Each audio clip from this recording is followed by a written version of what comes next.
So we're going to add to this sequence a little bit more here.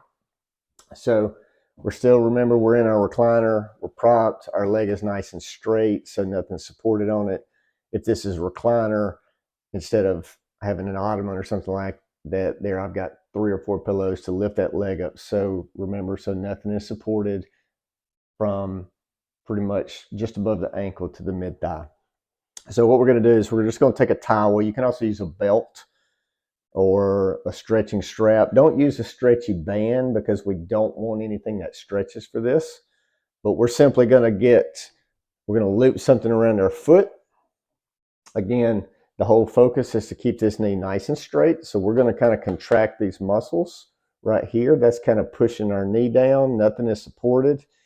And while I'm doing that, I'm going to pull this towel back and my foot, bring my toes back towards my face. So we're going to hold that for about 15 to 20 seconds. Just feel a good stretch in the calf. If you're doing it right and we're stretching the back of our knee too, you're going to feel it all the way to the top of the knee. You may even feel it all the way up into the hamstring. So we're going to relax.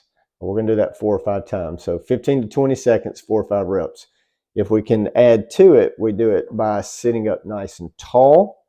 Again, contracting these muscles, making our knee nice and flat, and we're pulling this towel back, getting a stretch. You're going to feel it in the whole back side of the leg. So again, 15 to 20 seconds, 5 reps.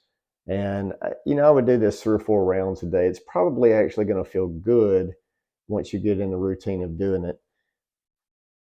So that's a calf stretch with a towel.